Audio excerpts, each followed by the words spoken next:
Come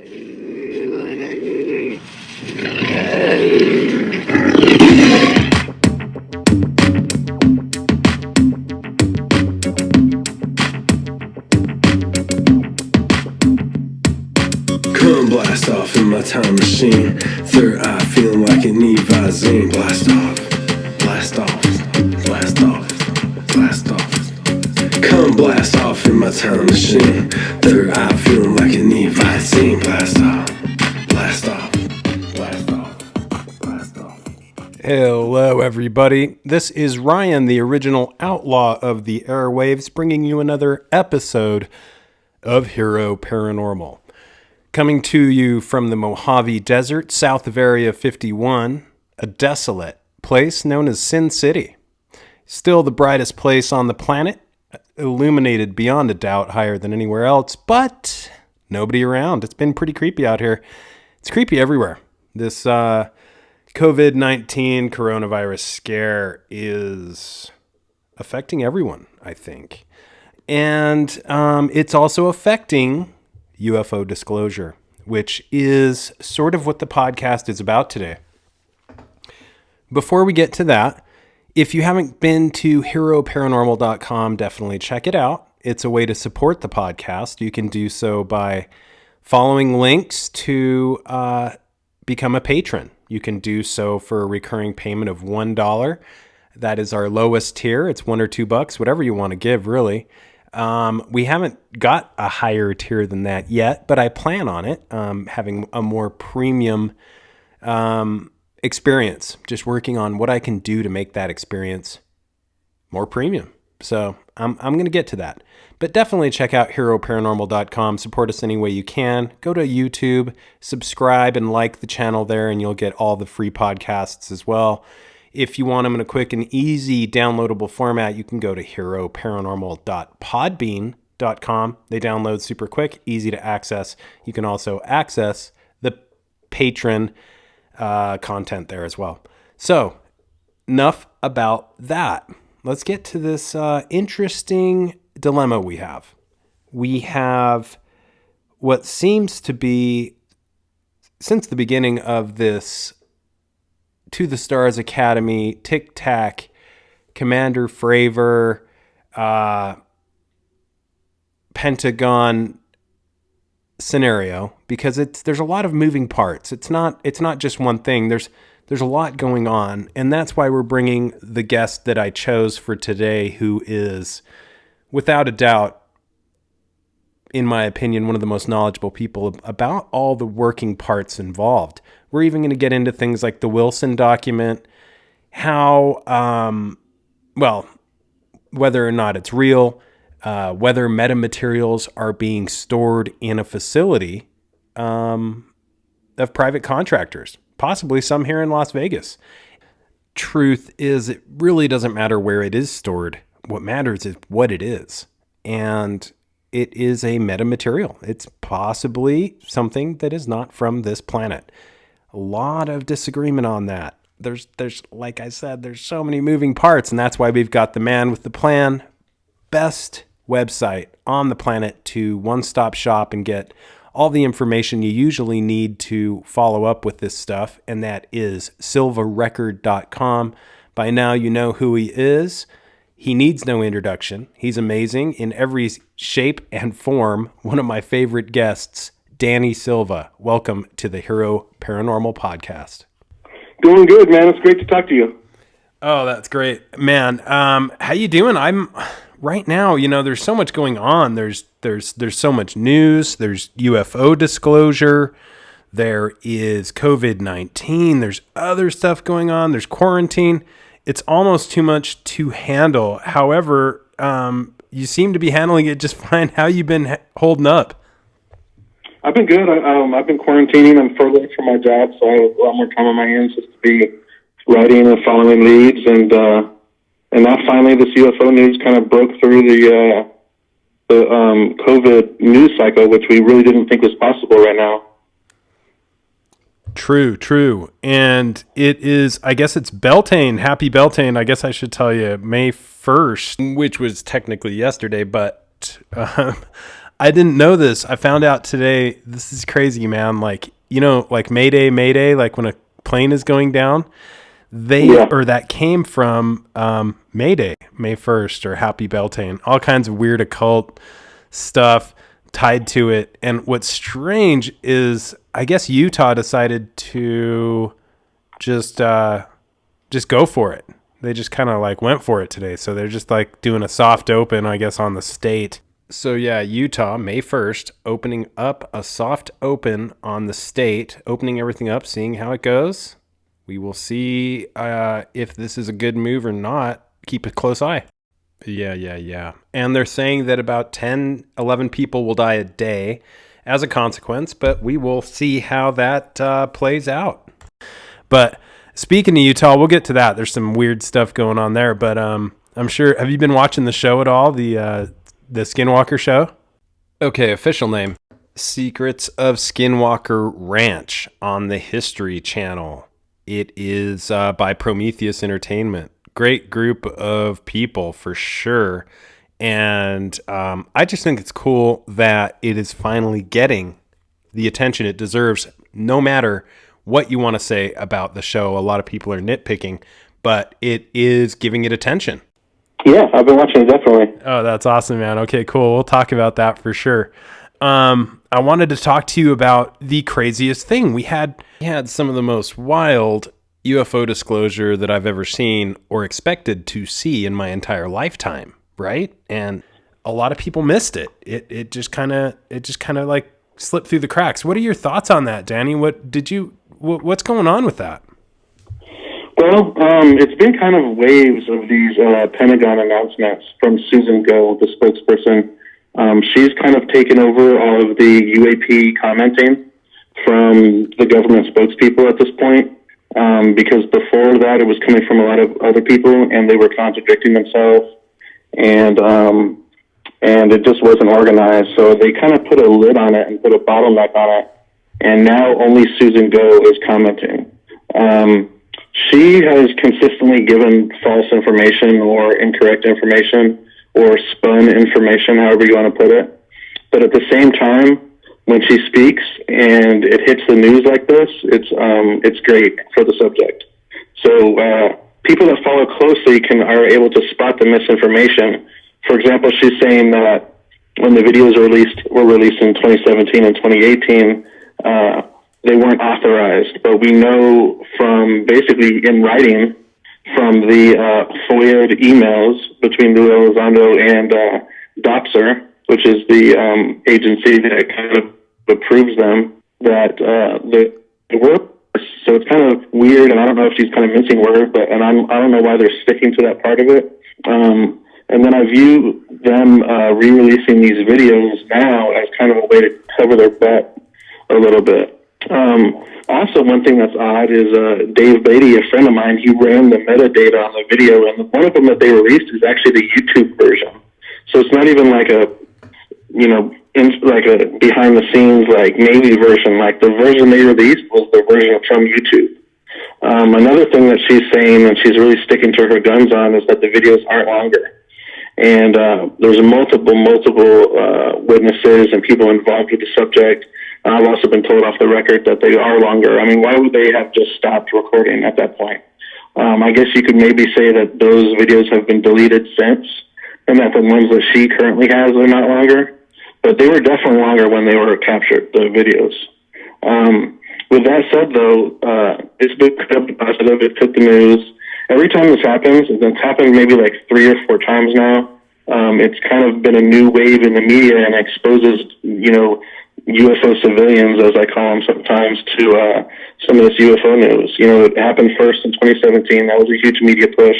At the time, ATIP was also, came out from the shadows. We found out about ATIP. And that was the gimbal and tic tac video. That was in December of 2017. And then it was March 2018, the Go Fast video was released. And the Go Fast and the gimbal video and the FLIR tic tac video is from the West Coast. Susan Go was saying that the craft were still unidentified, and which was not necessarily a big deal to the UFO community, but it became a big deal kind of like this. And and then it became a big media wave again.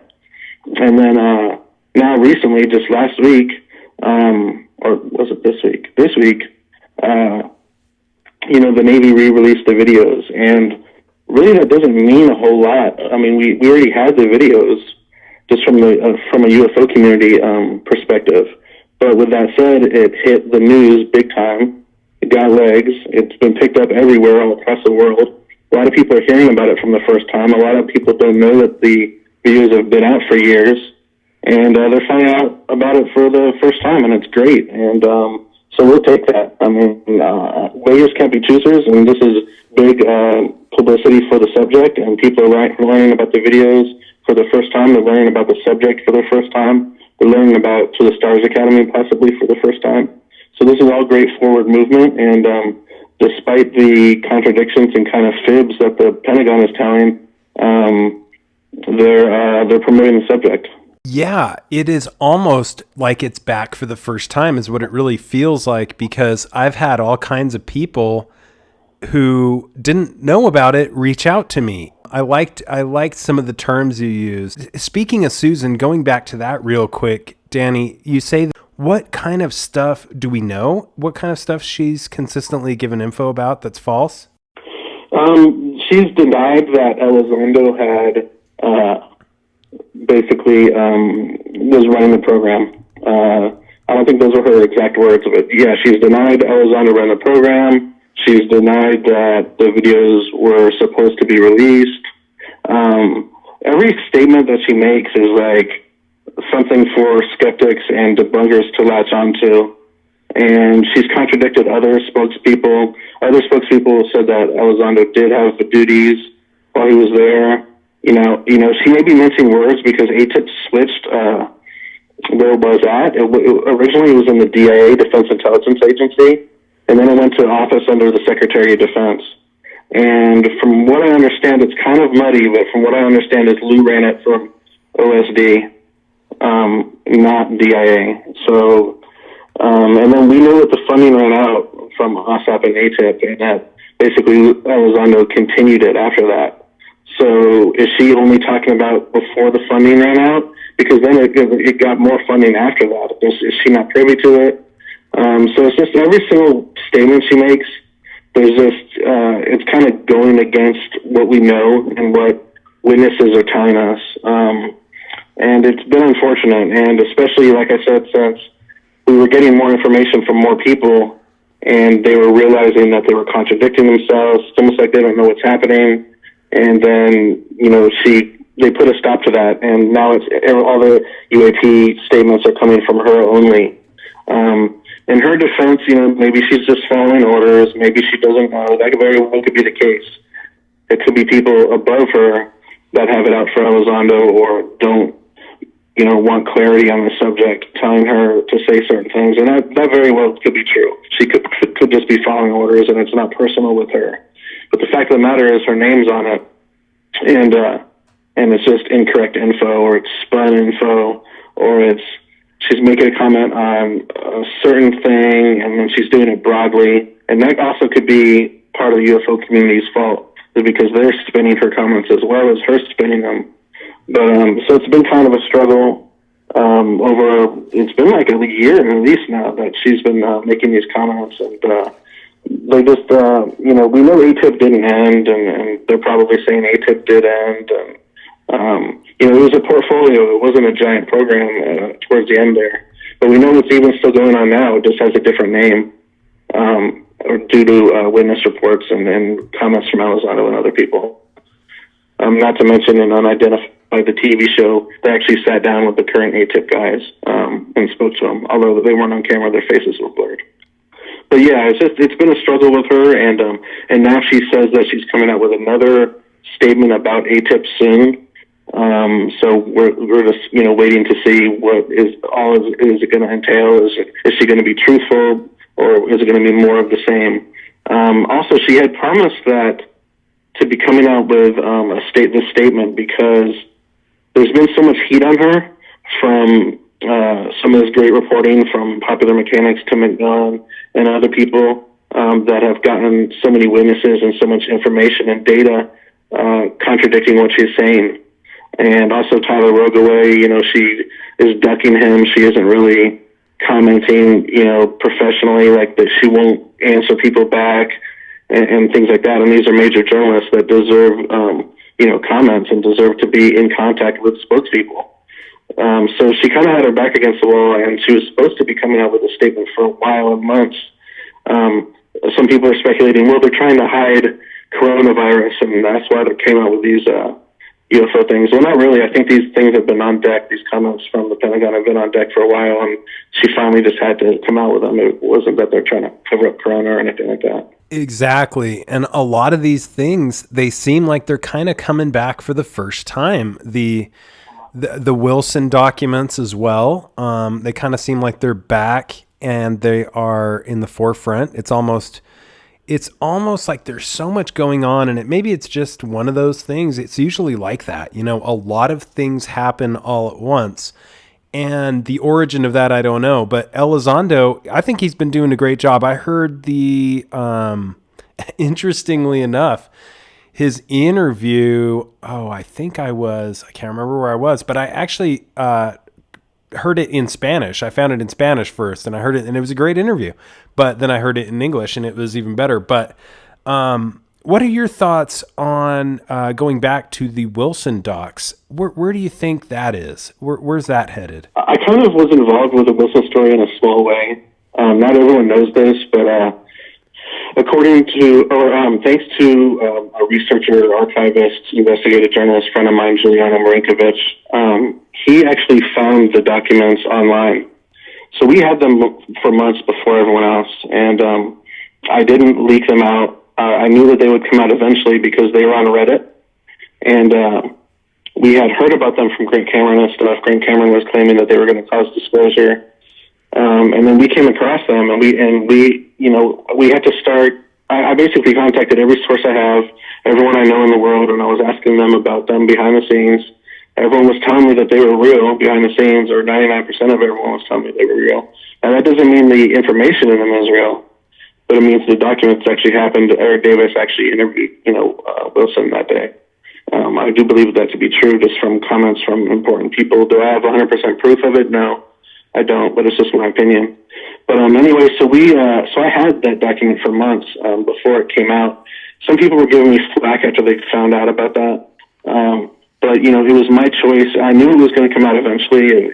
If I felt like I was the only way for it to come out, then I would have felt differently, and maybe I would have leaked it myself. But since it was on the internet already, I knew it was just a matter of time. And frankly, I didn't want to burn Eric Davis. I didn't feel like it was my place to air out Eric Davis's, laundry, basically. And he's done a lot for the subject, and over the years, he's a legend, and I respect him greatly.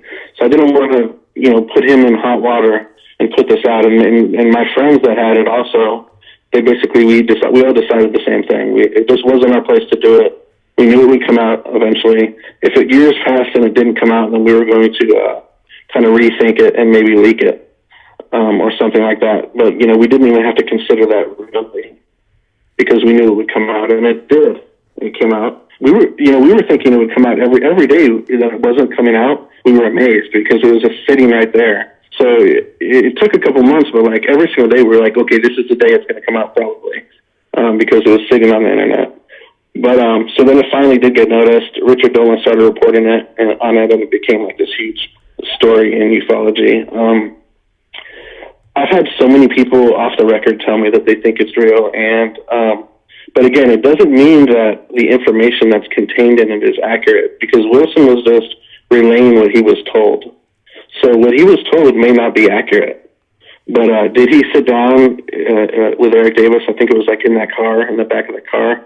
Yeah, I believe he did. And it gives us a lot to contemplate. And from what we know about IRADs and other places like Lockheed, where they're hiding this information, allegedly, and probably more than allegedly, because it's everyone is saying it. I often say this about subjects in the UFO field. When all the groups are saying the same thing, even the groups that don't like each other, they're all saying the same thing. Like, they're all saying that some of this UFO subject and maybe some of this UFO material and technology and things like that is hidden in private contractors. That way it's hidden away from FOIA and places like that. So everyone is saying that across the board. So I have to give it credence, and I think it's relevant, and I think it's true. And that was clear with the Wilson documents. It was really clear. The thing that was scary about the Wilson documents was that he wasn't able to access this stuff, and maybe he didn't have a need to know, but he was definitely a really important person high up in the government. They also told him basically if he wanted to be promoted, so those are serious about wrongdoing in my mind. I mean, they're basically holding promotions over his head to get him to stop talking about it. But at the same time, as soon as I saw this document, it was going to cause disclosure. And I knew that the reports that it would cause disclosure immediately were inaccurate. That was my opinion, at least. I couldn't tell the future, but that's what I was thinking. Because Wilson basically had to come forward and talk about it. Even if Eric Davis came forward and said it was, he denied it, but he has to kind of watch what he says. That's just kind of an anecdote. So really, Admiral Wilson would have to come out and say it was real. And he had already been asked about it over time, previous decade, and we knew he wasn't going to come out. Unless he does now, I just don't think that document is going to do what we want it to do and what we think it might do. And he's denying it. He's not talking to reporters and stuff like that. So I disagreed with it, and I turned out to be right, and it didn't cause disclosure like people were claiming. It's really amazing, and it gives us some really great insight into the inner workings and what's going on and some of the basically corrupt ways that things are handled, and how even these admirals are getting upset because they're not getting access to what they want to get access to. But yeah, it just didn't cause disclosure. There's other things in it that are pretty interesting, but I take them kind of as the opinion of whoever was talking to Wilson. It's their opinion, and it isn't necessarily a solid fact. I think they even intimated that there's like no abductions, that they're only done by military to trick people, and that's really controversial, and a lot of people wouldn't agree with that. So, but it's just an inside look, and it's if I had, if it was up to me, then Wilson would come out, and maybe he will. Maybe when he gets older, he's going to come out and talk about it or something. But at this point, I just don't think he's motivated to do so. Yeah, it is one of those documents. This document, in my opinion, I'm with you, my man. The minute I hear that Eric Davis is involved with or a part of a project, legitimacy just won a front seat. He's the kind of guy you want working on these things for sure. I hear Eric Davis's name, involvement with the project. I look at the data. I'm immediately convinced that it's truthful. He's done so much for the community, you're right. I think it's interesting that you guys knew it would come out eventually. This whole document leaking it's huge. I think Dolan talks about it as the biggest thing ever in ufology. And what's interesting about it is a lot of times people get freaked out about like the accuracy, like you were saying. Is this genuine? Is this exactly, is everything adding up? And they are forgetting that in many realms, the government acts with a certainty and an ability of using compartmentalization and information in a way that nobody else does. So you could be working on a project, but you have no origin where that project came from. You have no idea where it's headed. And it could be speculation, but a lot of people freak out because, this person says this person says that, but yet they don't have all the pieces. And of course, they're not handed really any pieces. It is scary that the access is so need to know. With Eric Davis, I'm just like, man, how many NDAs is he under? Yeah, and I'm sure he got into some hot water when this thing leaked. And, I hate to hear that because, he's done so much for the topic and for the community. But at the same time, it is great that we'll get to see it. I think it was valuable, really valuable in that regard. But, yeah, I'm pretty sure Eric Davis has gone through some troubles since that leaked. And, there's more news documents. There's a few others that came out, reportedly they were from Edgar Mitchell's estate, or some of them actually leaked while he was still alive, I think. But There's a lot of documents from the NIDS era, and they haven't all come out. And obviously this one is pretty sensitive, so we can understand why they haven't released it. When you say it's from Edgar Mitchell's estate, that's really interesting. And you said it has been published, or it's going to be published, or you mean his estate? He had a lot of. The story goes, and I don't know this for a fact. The story goes that once he passed away, he had all these papers and documents, and his family didn't know what to do with them all. There was all this correspondence. We're kind of missing out now because we're doing everything electronically, whereas back then these guys were writing letters, paper letters, and they're sitting in a box, and they're easier to uncover, years later for historical purposes. But yeah, the story goes that his family, found, all this stuff, and they didn't know what to do with it, and then somehow it got into other people's hands. The story also goes that it's not illegal that it came out. It's sensitive information, but none of this is like classified or anything like that technically. So it wasn't illegal that it came out. But yeah, it supposedly came from astronaut Edgar Mitchell, who was a big UFO advocate. And he was, involved with a lot of stuff going on back then. And it supposedly came from his belongings, basically, after he passed away. That's really cool, and I don't doubt it for a minute. It is, from historical data perspectives, it's amazing the sensitive stuff you can come across. And like you said, if it was in other people's hands, it might be classified, but it's still not. It's okay that it's out in the public. A lot of people are really, really aiming high with their FOIAs and their requests, their Freedom of Information Act requests. It's getting a lot of coverage, but I'm not seeing anything quite like the Wilson letter. Yeah, and the Wilson, that isn't a government form. That was from Eric Davis, and he wrote it down as a member of NIDS. So he wasn't doing that as a government employee. So none of that is it's not a government document. It's not subject to FOIA. It's private. There has been some question about what Wilson was supposed to report on his end because he was a government employee. But I don't know too much about that. But it sounded basically like an off-the-record discussion between Wilson and Eric Davis. But yeah, Eric Davis was not a government employee at the time, so it isn't like you could FOIA that anyways. It was in NIDS, National Institute of Discovery Science, which wasn't a government organization. That was a private organization. Nothing is FOIA-able with any of that. And even with that said, once this stuff is hidden in private contractors, you can't FOIA it either. So, the FOIA guys are doing great work, but they have they have the deck stacked against them basically in a lot of different ways. Yeah, it's neat that it's like, well, I don't know. I mean, not that this stuff can be subject to FOIA, but it's neat that you had such an integral part of this, Danny. You're so involved. The interesting thing, I think, is the metamaterials and how UFO pieces, debris, whatever you want to call them. I know for one, in my mind, without a doubt, if somebody put a gun to my head, I think I could lead them where I think they are. But it is not something that I comment publicly about. But at the same time, I believe they're real. And I know that a lot of people don't. I know that it's controversial. What are your thoughts on these? That's another subject where all these groups across the board are all saying the same thing. They're all saying that there's pieces of UFOs. I know some locations also, reported locations of crashes, supposedly.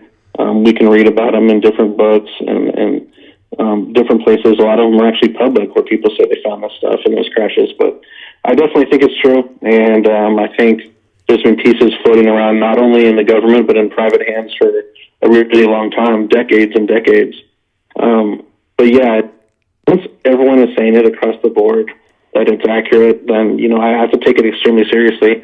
Not only that, but we have, the CRADA with the government and To the Stars Academy right now, where they're studying pieces.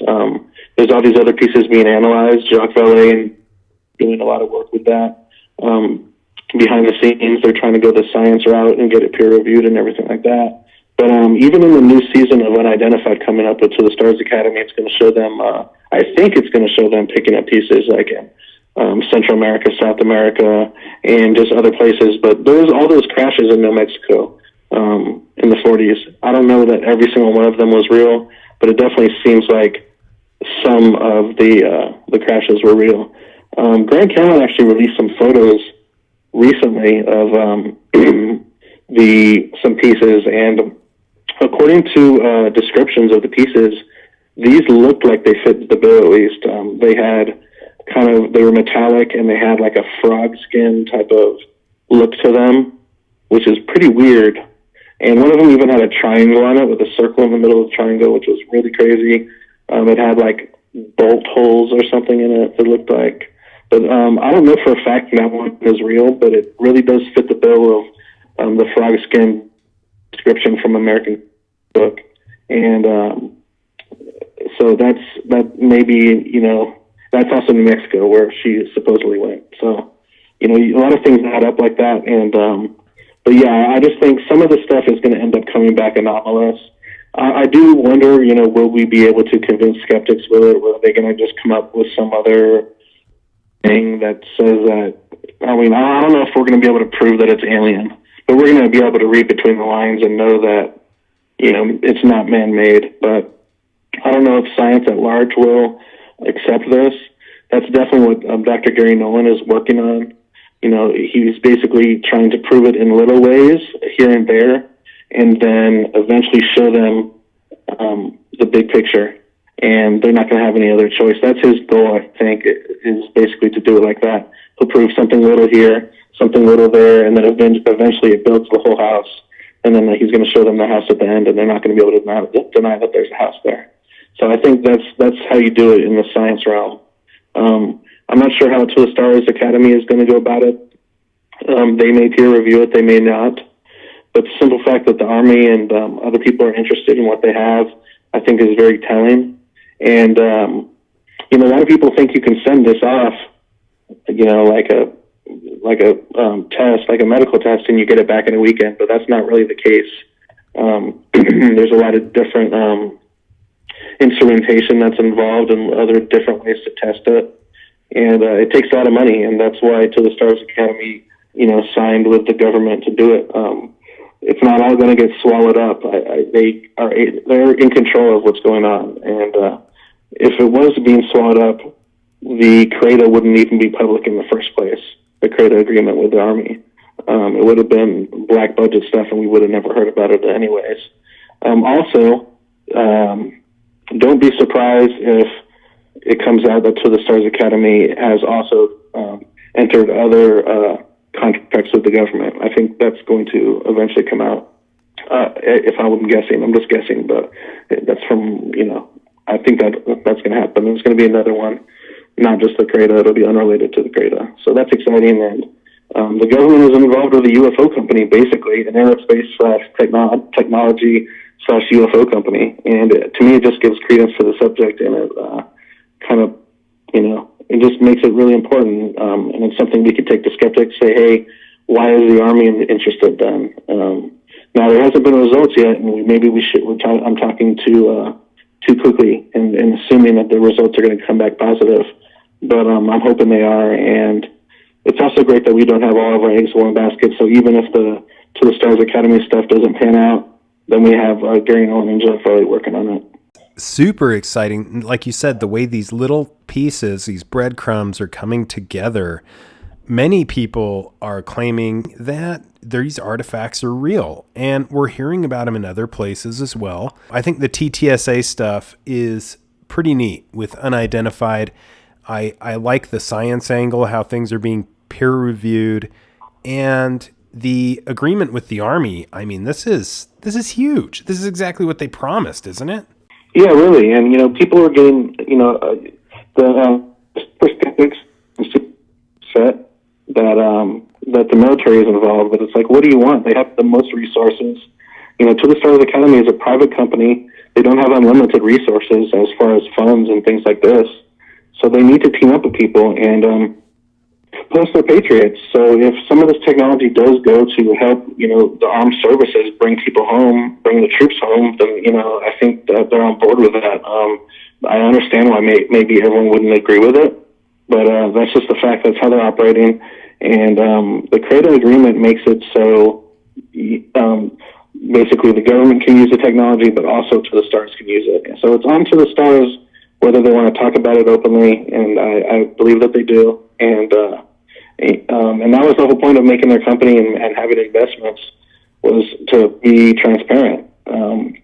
They haven't been as transparent as some people would like, but to me they have been. And this is just exciting stuff. And people are saying that, oh, well, they're just an entertainment company. Well, not really. They have a science, contract with the government right now. I mean, that's obvious. It's provable.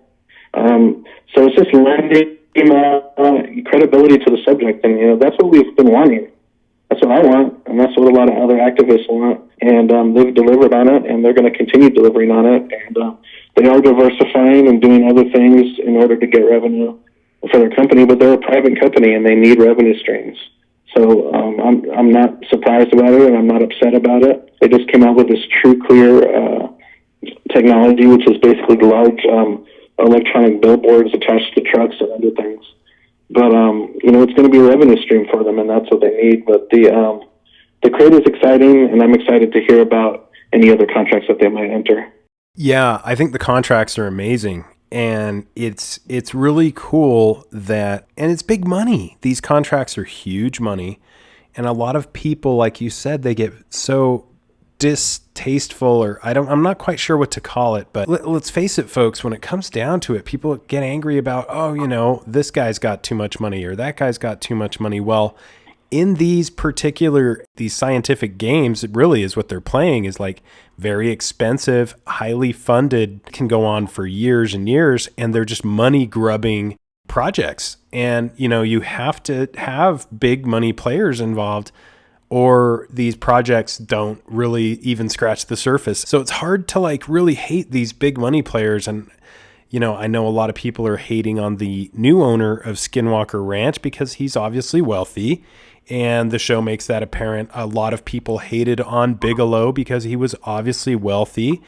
And, but they're just human beings like you and I, and they make mistakes. And big condolences actually to the Bigelow family for the loss of Diane Bigelow. That she did so much for, at least here in Vegas, she's like an icon with the Smith Center and all the things she did for the Las Vegas community. Diane Bigelow, very big deal here in Las Vegas. So condolences to the Bigelow family. Yeah, they're just people. So I know a lot of people are hating on it. And I need to ask you, before I get too out on a limb on that, about the frog skin. And I was going to ask you about American Cosmic anyway. So it's actually a perfect kind of segue to get into that, Danny.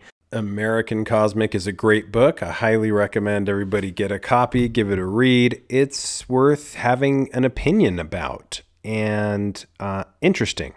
The more strands off of that you follow, you'll find that they add up. And not only do they add up, but it's kind of unnerving, isn't it? I mean, there's some reality to all this. I love it. I don't know if I would view it as unnerving, but I'm kind of... I've been doing this UFO stuff for a while, and I'm kind of immune to a lot of the things that are weirder. But it's great. Not only are they studying pieces in that book, I mean, that's actually another group that's studying pieces. So we had, Nolan and Valet, and we had To the Stars Academy, and then we had this alias Tyler character from the book that's supposedly studying pieces. But and not only that, but he's creating medical technology and other technology according to the book, which is debated. And, since it's an alias and unproven, we can't prove it. So it's okay to doubt it, that aspect of it, I think. But according to the book, he's creating medical technologies also. Not necessarily with the pieces, but doing other things, kind of getting inspiration from maybe non-human intelligence and things like this. But the book is amazing, and I like to focus specifically on when her and the other two people went to the crash site. I think that's the most amazing part of the book. They talk about the frog skin. The metamaterials, they're just, or the ultra materials, whatever you want to call them, they're really, really amazing. It's a great story, and just to hear in the book the story of how they went there and it was just real eye-opening and interesting. And but yeah, the frog skin is panning out. I mean, now we're seeing pictures of frog skin metal. You know, the science and studies haven't came back on it, but now we actually have pictures of frog skin metal. So, you know, it's really cool. And there's other descriptions of pieces too, like honeycomb and things like that, I believe. But it's just really interesting. And that book, you know, is probably my favorite UFO book. It just reads really easy. It's a real fun read. And those couple chapters on Tyler and James are just really amazing. And Diana's a real nice person too. And I believe a lot of what she says. There's always politics behind the scenes and things like that, but the takeaway from the book is that it's really great and is really believable. And I think now with some of the pictures and things like that, and from all these other studies of metamaterials that are above ground, we're kind of able to look authentic. Yeah, and there's a lot of like everything kind of ties together. The ideas. I'm glad that you kind of went into Tyler a little bit because if I'm not mistaken, there's a lot of coincidences with Tyler Durden and from Fight Club, and it's interesting that this guy worked for the space program. Claimed to be absorbing the emanations of strange and powerful machines, altering the frequency of his body and making him receptive to communications and non-human intelligence. Let's just face it, the guy was in places normal people weren't. And he was in those places often. So I could kind of buy that. He did other things that were really interesting, like sleep and sunbathe frequently. I mean, it all makes sense with biorhythms. But what's interesting is I'm a member of this Masonic research group. A lot of people claim it's like Illuminati type stuff. It's not. It's just kind of like a scholarly type thing. And they delved into, go figure, Tyler Durden and that character or persona as it relates to Masonry. And they were connecting a lot of very interesting dots. I was blown away. And needless to say, the Fight Club motif and the Tyler Durden character, that of this larger than life character who's really not you at all. It's the opposite of you or your alter ego. But it goes into this and brings in the topic of UFOs.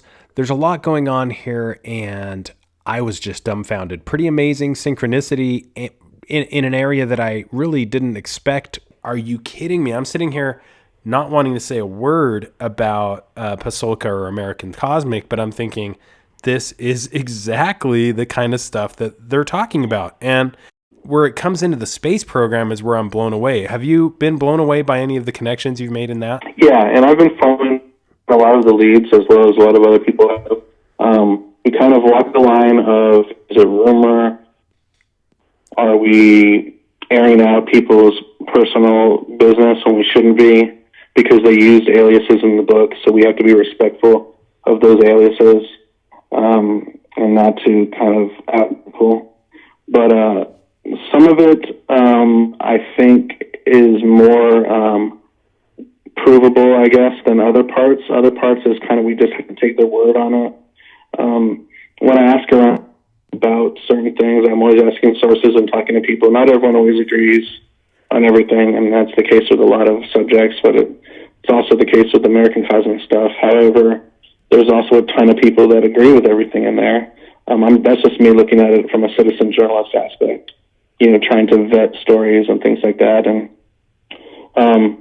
some of the stuff in there, like I said, it just can't be vetted. But it's just from reading it and from an anecdotal aspect, it seems pretty legitimate. And just the pieces alone, but the space angle, some of it I think is provable, other parts aren't. But also we're dealing with, you know, classified work, and that's the whole Fight Club aspect of this thing where they can't talk about what they're doing. And part of me is like, well, that stinks. They should talk about everything. And when I look at the Invisible College and even anyone that has, studies and things like that that they haven't released to the public, you could say it about Bigelow, of course. You could say it about almost everyone, NIDS, and that's even the critique onto the Stars Academy, although I think that they've been more forthcoming and transparent, but I know that they're sitting on stuff also. So there's two sides to the coin. Part of it, I get, upset. I'm like, hey, just release it. The other part of me is like, I'm sure that they have great reasons why they can't at this point, or maybe best time to do it, or maybe to talk about certain things, it would mess up their ongoing work on it. So it's hard for us to, from the outside, to look in to judge people they should be releasing or not. Everyone does it. I do it. And we all want all the information out at all times. But at the same time, that's just not how it goes down. And so the Fight Club aspect, Visible College aspect, it's something that's very real. And Diana Pasulka really nailed that home in her book. And we only can hope that basically as time more and more information is going to come out. And anytime you talk about something in a book or anywhere else, there's a million researchers now digging into it and trying to uncover every secret. So a lot of this stuff, I think, will come out eventually, or there'll be more information eventually about some of this stuff.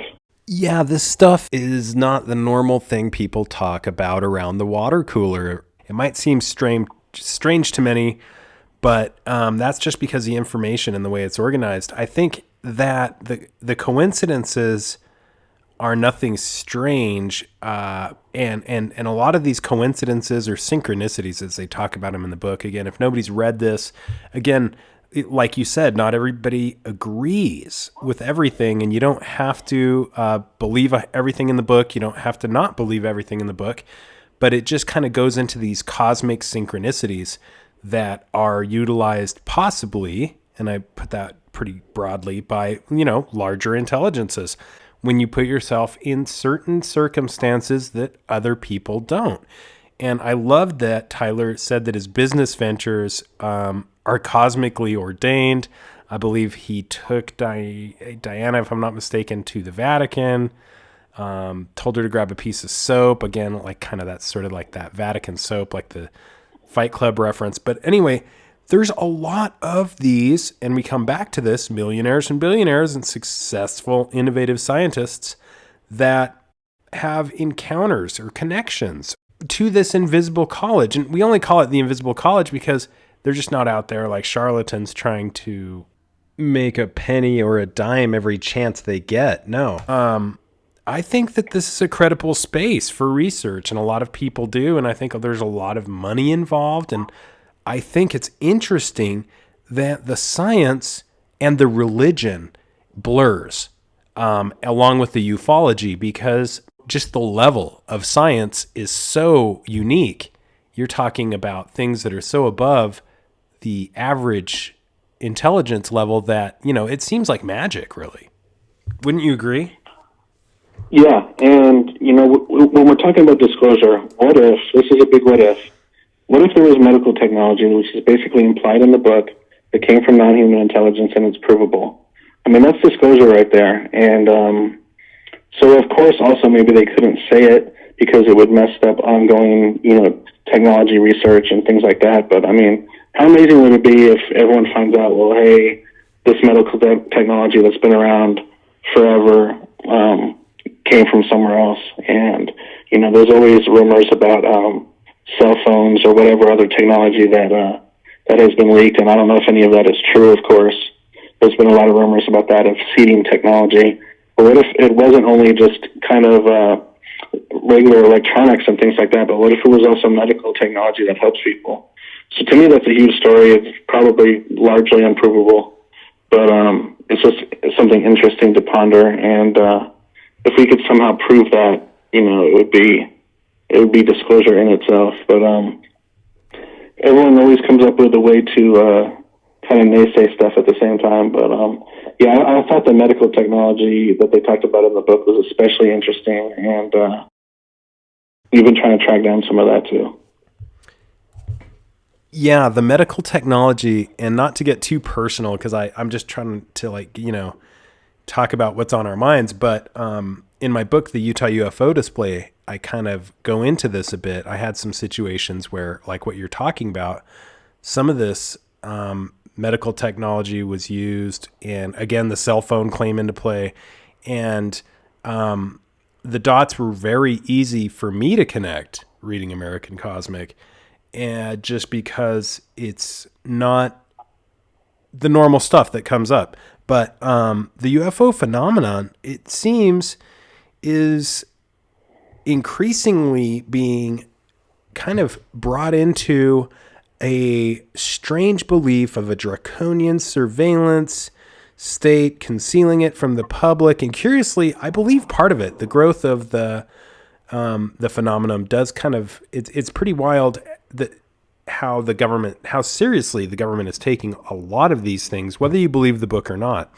What are your thoughts on that kind of stuff, Danny? I know that's kind of a big and wide question, but on what exactly how the government is looking at it? Yeah, how seriously they're looking at it. I mean, they're taking it very seriously, which to me tells me that as the public who trusts in the government, we should probably take it very seriously as well. Yeah. Unfortunately, what they do is kind of behind the scenes, and it's probably highly classified in a lot of ways. But I'm convinced that the government has been looking at this basically the whole time. And that's kind of what we do, is try to prove it. And, thanks to Elizondo for coming forward, we now know that there is a UFO program. We know that there's actually been 2 of them, arguably, at least. So we know there's more. And that's what's kind of weird about this whole thing and the naysayers, is that, they were screaming at the government and people to come forward and talk about it.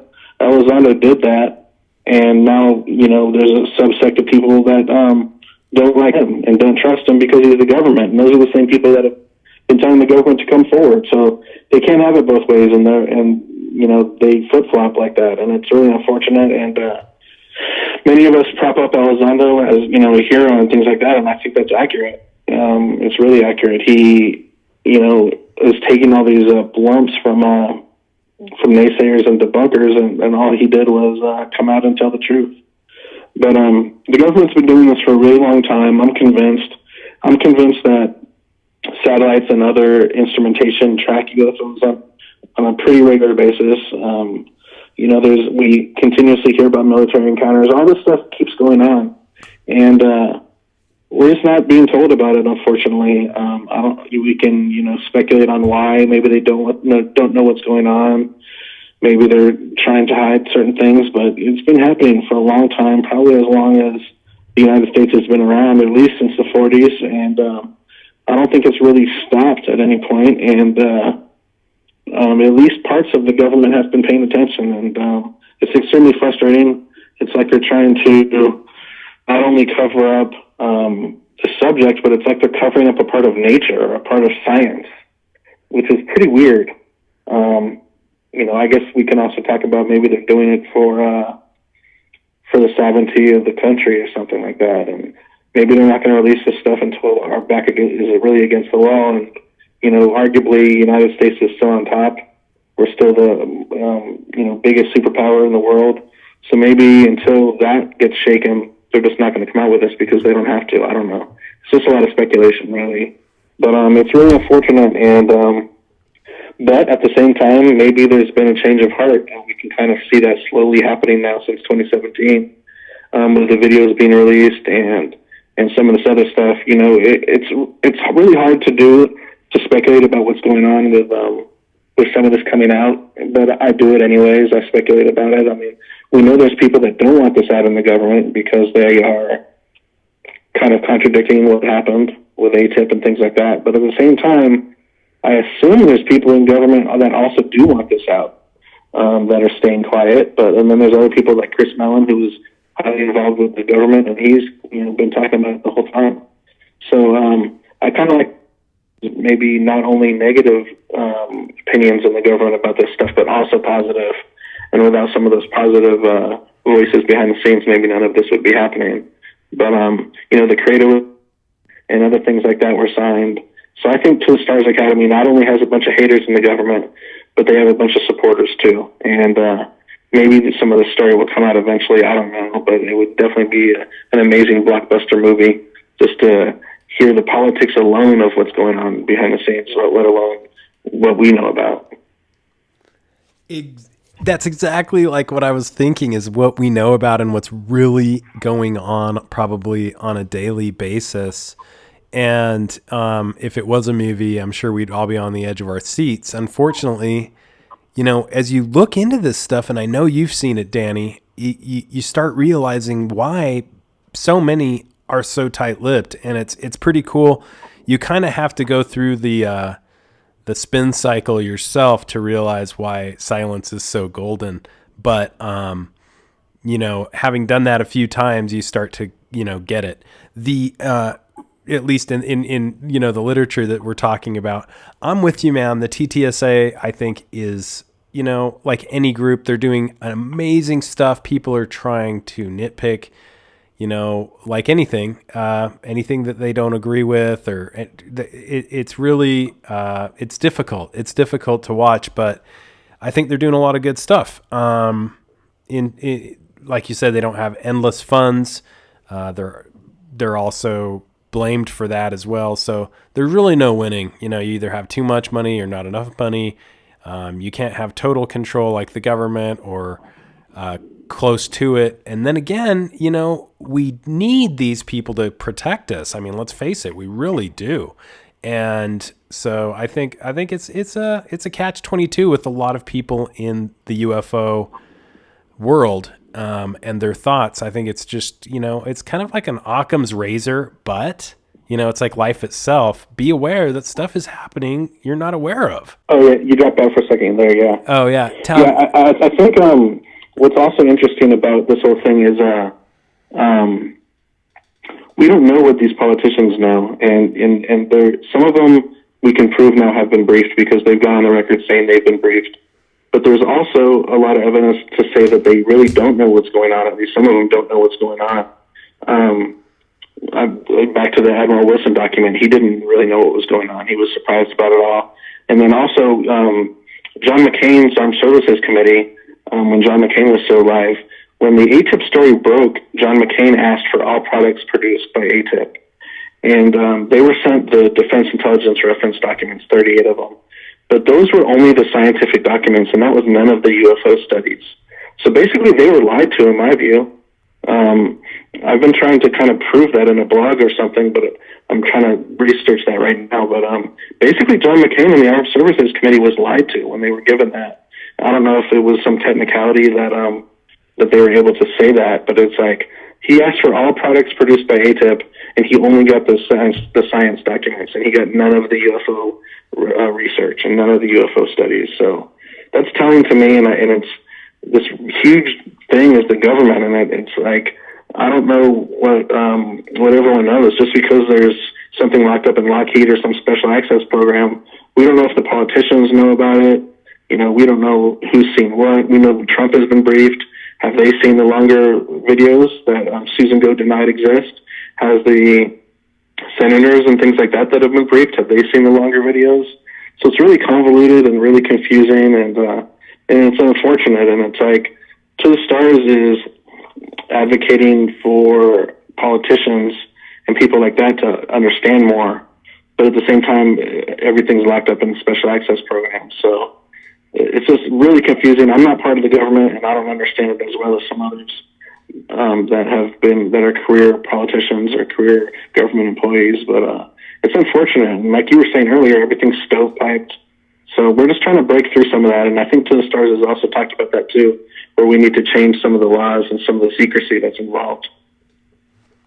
I agree, and you can't look a gift horse in the mouth when it comes to information, and it's pretty amazing. The disclosure that we're getting is stuff that I never really, to be honest, when I was a kid, I never really dreamed we would see, and it's pretty cool stuff. Danny, I can't thank you enough for coming on the podcast. Where can people keep up with what you're doing? I know you're super busy with this, and tell people about your website and what you have going on. Silvarecord.com is a website. SILVA record.com is a website. I'm always following leads, and the great thing about it is it's not just a couple of us anymore. Every time there's a media wave like this, more mainstream journalists enter the fray. They're not always as up on everything or have as many sources as we do. but their readership is sometimes larger if it's a giant paper. So every time there's a media wave, everything just gets bigger. I'm able to expand my source base, and now I'm also able to speak to more mainstream journalists. I was quoted in Task and Purpose, which is a military publication recently about the videos. But my website is silvarecord.com. On all social media, I'm Silva Record, except Instagram, which is Danny Silva Record. And I'm just going to keep doing this. And every time there's a media wave, we just get more energy. And not only that, but the Unidentified TV show is about to come out in about a month.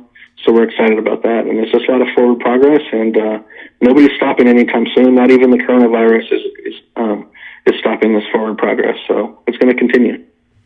That's the truth. And you're the man. Your website is the best. If anybody wants to find out what's going on, it's like kind of the one-stop shop, in my opinion.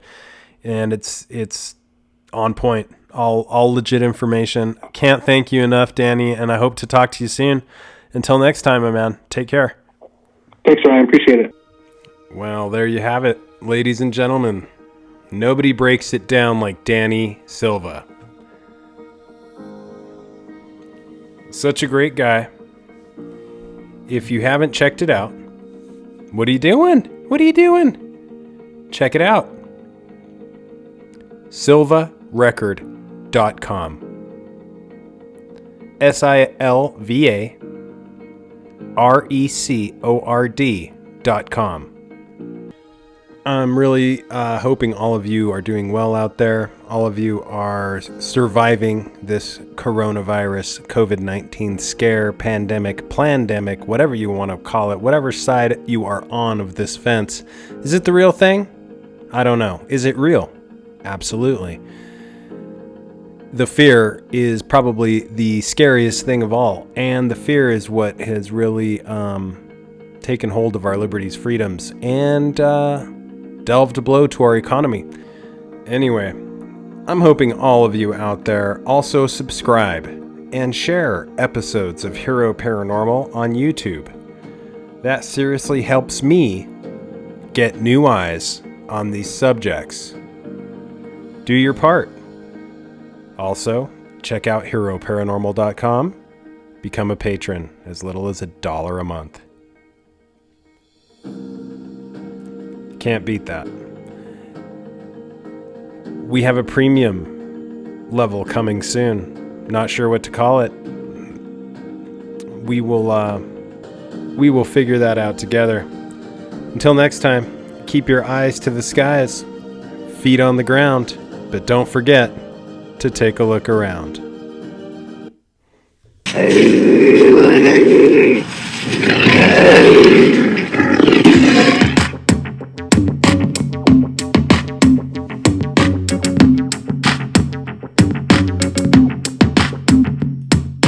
Come blast off in my time machine. Third eye feeling like an Evazine. Blast off, blast off, blast off, blast off. Come blast off in my time machine. Third eye feeling like an Evazine.